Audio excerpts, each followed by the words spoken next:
కూటమి పెట్టి పలు హామీలు ఇచ్చిండు. ఏ ఒక్క హామీ నెరవేర్చలేదు. లాస్ట్కి రుణమాఫీ ఉండవు, ఫస్ట్ సంతకం ఉండవు, ప్రతి సంతకం దాని మీద చేయలే. డ్వాక్రా మహిళలకు రుణమాఫీ ఉండవు, రైతులకు రుణమాఫీ ఉండవు. లాస్ట్ 2019లో లాస్ట్ పీరియడ్లో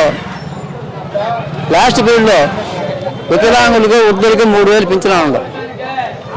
అది బోగస్ మాటలు నమ్మే జనంలో ఇవాళ లేరు. జగనన్న పాలనలో మంచి పాలన జరిగింది, ప్రజలకు మేలు జరిగింది, రైతు భరోసా ఇచ్చిండు, మాట తప్పడు మడం తప్పడు అనే నమ్మకం జనం మీద ఉంది. కానీ బాబా ఒకటి బోగస్ మాటలు నమ్మరన్నారు, కానీ పెట్రోల్ అంటే మానవుడు అనేవాడు ఆశపడతారు కదా. రేపు ఎంతకంటే జగన్ కంటే ఎక్కువ ఇస్తాను చంద్రబాబు నాయుడు. ఇది రెండోసారి 2014 చేసిండు, 19 కూడా మాట్లాడిండు, 19 ఓడిపోయిండు, మళ్ళీ 24 వచ్చింది, 29 మళ్ళీ నమ్మాలనా? అంతకని చెప్పేది ఏం లేదు.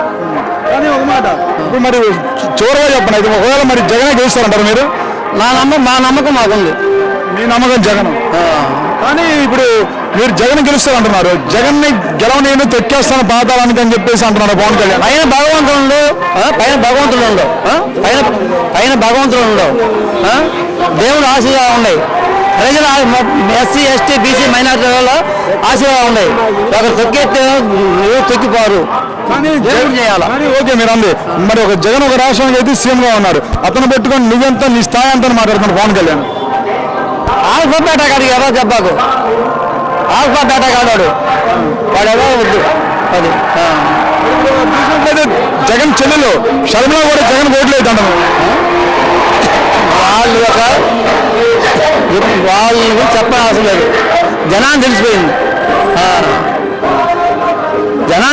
ఆమె సంగతి ఏందో జగన్ సంగతి ఏందో జనాన్ని తెలిసిపోయింది. మరి వేరేదో మాట్లాడకూడదు అనవసరం.